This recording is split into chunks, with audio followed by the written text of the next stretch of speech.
What's up guys, Brad here from Piney Grove, and we're excited to bring you this video today because it's a new piece of equipment out here on the property, and it's going to serve a great purpose for us because we have a lot of seeding to do. Before we get to the machine and it's hooked up to the Kubota, this is a conventional 5-foot rotary tiller made by King Cutter, all gear driven, and we'll talk about the difference between that and what we have today, which is a power harrow. So what we have here is the Ibex TM60 power harrow, and the power harrow part of it is this bottom part. Then there's an additional add-on you can put on, which is the seeder, and the seeder is actually driven by this packing mesh back here, so it's wheel driven by this. Now the harrow is bought separately from the seeder. It's an add-on, but this is a one-pass machine for planting in untilled land. But today we're not going to plant. I'm going to do a whole separate video on planting with this, and you can plant big seed, small seed, and primarily what we need to do is replant some pasture out here. But let's talk about the harrow part of this. So the cultipacker has a horizontal drum with tines that turn the dirt, and they can either be reverse tine or reverse rotation where it's spitting the dirt towards the tractor, or it can be forward rotation where it's spitting it out the back. The tines on a power harrow, and I'm having trouble saying that, so bear with me. You can make fun of me in the comments if you want to, but these have vertical tines. So there is 1, 2, 3, 4 that I see, spindles, maybe 5. So there's the bearings or the spindles, and if you come down here, you'll see that the blades are standing vertical. So they'll rotate away from you in a circle. I assume the rotation is this way. It may be that way, but either way, as they go through the dirt, they're going to spin, and that's how they till. And that's way different from the way that this works, which is on a horizontal plane. We're going to do a side-by-side comparison. So I just tilled down there with the Summit TX25 25 horsepower tractor with the 60-inch or 5-foot wide conventional rototiller or tiller that turns towards the tractor, so it pushes backwards against the tailgate and leaves a fairly smooth seed bed. Smooth as far as across, or level as far as across, and it's very pulverized. And this is ready for planting. This is a leftover planting from the fall, food plot planting, and the rye wasn't quite that tall, but I came in here with that same tiller and knocked it down the first time. So you see the whole watermelon patch here is kind of pre-tilled, but it's been sitting here for several rains and several weeks. It's not raw land is what I'm trying to say. But I'm gonna go get the power harrow and come in right beside here. Now this will be the first time I put it in the dirt. There's no real adjustments other than the back roller, which allows you to raise the tine. So it may take a little bit of adjustment, but I'm really excited to see the difference that it does in the soil. I'm just not familiar at all with a power harrow. And I did a little research on the harrow, and from what I was able to gather, it's used a lot in Europe for farming. And I don't know if that means they don't use a conventional rototiller and they use a power harrow instead, but I personally never used one. I don't think I've ever seen one, and so I'm just very interested to know why you would use one over the other. Now we're gonna get an infield demonstration. We'll see what they do differently as far as looks of the soil, but if you know anything about them, help out our other viewers that might be coming to look at this video to decide whether they want a harrow or a tiller, and just kind of add to the conversation if one is better than the other, they're both the same, or one has specific applications that the other one doesn't. It's a good looking implement. This here just kind of rides up and down. It's not really a setting. These bolts are tight. This just kind of rides up and down with the land. We've got a leveling gate that you can put on the back, or you can put it on the front. And I don't know the reason. I asked the guys out at Tractor Tools Direct, which by the way is a great company. They've been a great sponsor of the channel. And if you've never had anything delivered to you like something of this size, the packaging on this thing was just extraordinary. There was no damage at all when it got here or in transit getting here, but it's heavy. So I couldn't lift it off the tractor trailer. They actually had to have a lift gate and lower it down to the ground, and then I could barely pick it up off the ground. I took it over here to the driveway, got it level, and I had to hook up to it with the 3-point hitch, which obviously lifts a lot more than the front end loader. But I got it all off and got it ready to use. But if you've never bought equipment online, it's nothing to be scared of. I mean, they send it literally directly to your house. But getting back to this piece of equipment, to control the height of this, the rototiller has these shoes that you can adjust. And of course, you can also adjust it with the 3-point hitch. Well, the way this is adjusted is this roller dictates how high these tines go in the ground. So you got this top link looking thing on both sides, and you can shorten or lengthen it. And I guess as you lengthen it, it'll pick this up and it'll till shallower. Or if you retract this, it'll lower that down, which it will lower the tines down deeper, because it's got some pretty long tines on it. But enough talking, let's take it to the back and make a row right next to the row that we made with the regular tiller. So if you're wondering why I have this hooked up to the Kubota and the regular tiller hooked up to the Summit, it's because I know the Summit can run the regular tiller, and I just don't know how much horsepower, PTO horsepower, this machine or this implement requires. I'm thinking it's a lot because you're dragging those tines vertically through the soil, and I want to give the piece of equipment, you know, a fair shake here. So I think this is the best tractor for it. Also, it's real heavy, so even on this bigger frame tractor, you can feel that weight back there. I'm going to lower it down just to see what I got here for tillers engaging. So you can see the long tillers are hitting the soil there, and we got the roller in the back. And I'm just going to run it like that and just see what happens. I'll keep an eye on it. I don't want to be too deep. I don't want to be too shallow either. And we'll just work with it, and then we'll compare it to what a tiller does.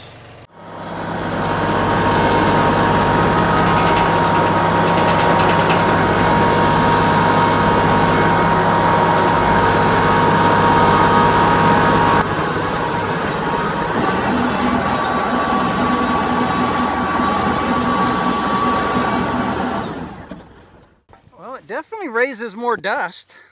Okay, I'm gonna bring you in closer, but as I walk back to the camera, the power harrow is perfectly level. Like between that back gate and that roller, it's perfectly level.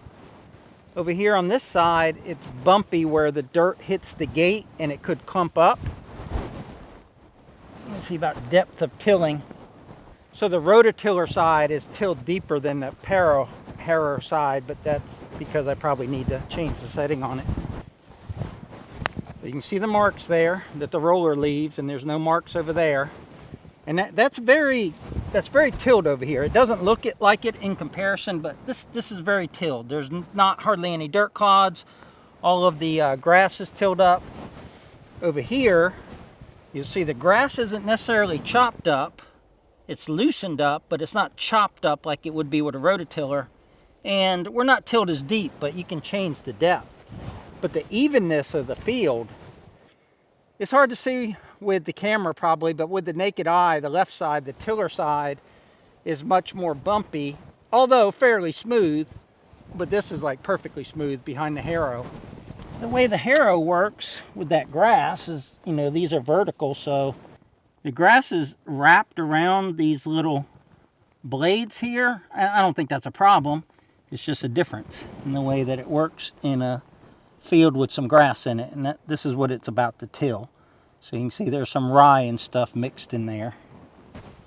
Now keep in mind, when I say this isn't tilling as deep as the tiller on back of the Summit, the rototiller, that doesn't mean it's not doing it correctly. You only need, you know, to till down that far for seed, and over tilling like I'm doing with the tiller on the Summit is, you know, just burning more fuel and tilling deeper than the roots need. The roots of most plants, or the seed of most plants, doesn't need to go down more than an inch.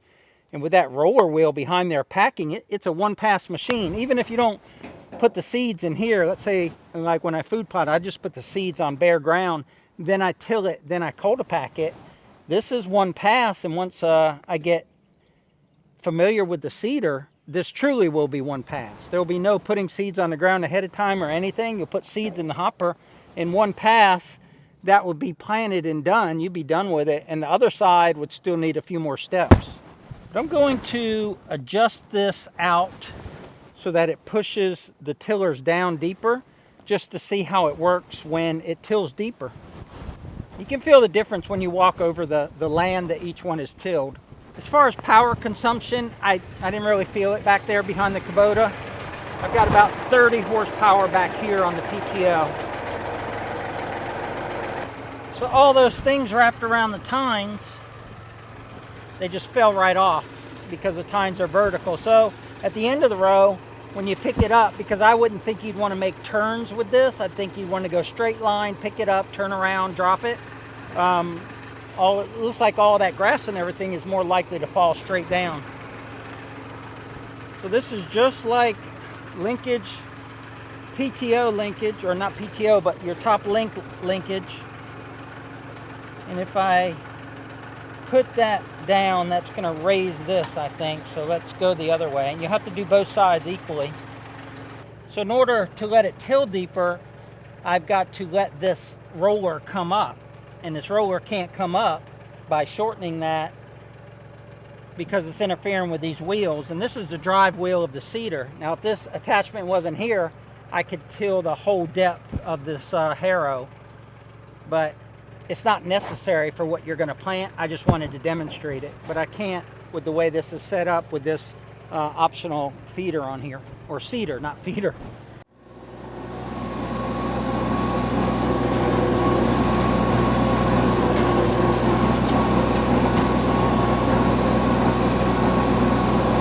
Here's something that I realized using the Harrow a little bit more.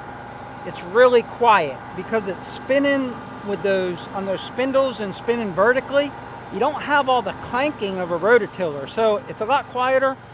And when you engage the PTO, it doesn't feel like it's taking a lot of horsepower. Now, that's in the air. When it's in the ground, I don't know. But when you engage a regular conventional tiller, you can feel the tractor draw down a little bit. So I don't know that it draws that much power from the tractor, but again, I guess that would depend a lot on your soil. Now, along here, I went faster. It just leaves an amazing, perfectly smooth seed bed. The camera's just not going to pick it up well, but there's a 4-inch dip here on the rototiller, and that's because it's spinning dirt up against that rear tailgate. Some of it clumps, some of it falls off. It just depends on how much organic matter is there and how wet the soil is. But this is just even. It's even, and if I had seed in that planter, let's say I was planting beans, because that's what this field was last year, was soybeans, it will be done. They literally would one pass and been done. So this, I love this machine. I mean, I've only used it for one pass. I don't have a lot of experience, but my job as a content creator in the tractor genre is to show you how new equipment or new to me equipment works, and that's my impression. It is awesome. Absolutely love how it looks, how it makes the field look, and I'm just thinking about all the time it will save me, because it's fill the seed, the hopper would seed, and then make one pass and you're done. And that's just going to be a huge time saver. And in addition, have a perfectly level field. I put you guys as low as I could and put you on 4K. Just to see if you can see how flat this made this field. I am just in awe of that, because you just can't get a field flat without a drag. Whether you use a disc harrow, which is going to leave it very clumpy, or you use a tiller. We already showed you what a tiller does, and a tiller to the camera's eye leaves it pretty flat, but this is next level. This is absolutely perfectly flat. Like I said, not tilled down as deep as the tiller, but definitely tilled down deep enough for your seed to grow, and then it's packed on top of it, so you don't have to come back over it with a drag or your ATV tires. My friend just put in a spring food plot, and he has a Bobcat, a skid steer, and he used that to pack in his food plot. So imagine that, you use whatever you use to spray, you use whatever you use to plant and till, and then you come back over it with another piece of equipment to pack in the seed. I'm just blown away by this, and like I said earlier, Tractor Tools Direct has been a great sponsor of the channel. And I knew that Pat and Marty and Jason wouldn't send me something that didn't perform because they know that I'm going to tell the truth about it. I see why you'd want to use it. At the end of the row, it doesn't leave the cup like a rototiller will, because when you pick up a rototiller, it leaves like that half radius cup from where it threw the dirt behind you. So at the end of every row, you have that makes it bumpy. This doesn't have that. I've been picking it up and all the grass has been falling off of it, so I'm just impressed with it. I'm impressed with the machine, and I really wish I had acres to plant, because it would be so satisfying to just plant all this in beans in 1 hour or so. Absolutely blown away by how perfect that field looks. And I don't have to say what I'm about to say, but I feel compelled to say it anyway. I'm going to tell you guys a little story. So I think it was last week I got an email from a guy that had watched my hay baling videos, and we received all of our hay baling equipment from Tractor Tools Direct. We have a drum mower, a belt rake, and a mini round baler. And Tractor Tools Direct doesn't make this equipment. In this particular case, it's Ibex. I think it's all Ibex. This is Ibex as well. And some of it is made by Ibex and some of it's rebranded. And I'm pretty sure the baler is a foreign-made baler. So there's that. But the guy was asking me, how does it perform? I said, I showed him my videos. I just recently did a video on hay baling, pine straw baling in the woods, which is pretty brutal on a baler. And it worked good there. And I had done some hay baling last year with the equipment, a few acres, and it was flawless. I didn't have any problem hay baling. And I said, you are probably out there shopping. I said, it looks like these hay balers can be bought at many different places online.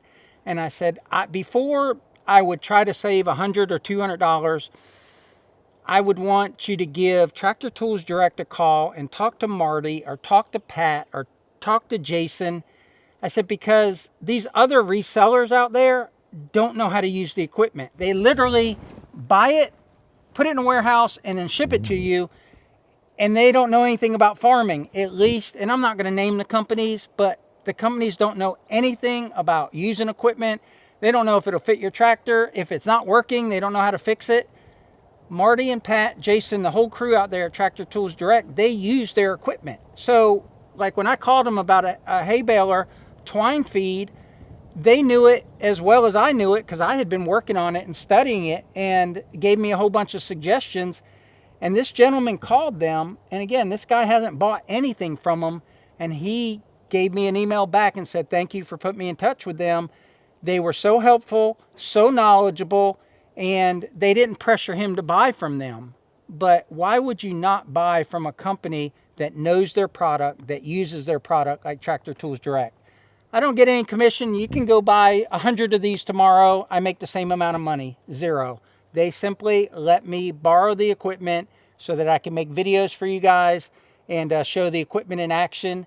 And they may let me keep it at the end of the contract, or may ship it back because maybe I don't need it anymore. But I think it's an awesome piece of equipment. I think for food plotters and people out there that just don't have a lot of time, but they have a lot of acreage to plant, I think it's an awesome machine. I can't demonstrate it to you for deep tillage, but I think that, as you saw, you could use it for just a regular rototiller and then come back and do whatever you want to do with the land afterwards. But that's going to wrap it up, guys. As always, I appreciate you guys coming back week after week to check us out here at Piney Grove, see what we're doing, see what kind of cool equipment that we have to demonstrate for you. It means so much to us. We're trying to get to 200,000 subscribers by the end of 2025. We're at about 131,000 right now. So if you haven't already, click that subscribe button. What are you waiting for? And then come back and check out what we're going to be doing next week and the week after. But that'll wrap it up. So remember, life's short, tractor hard.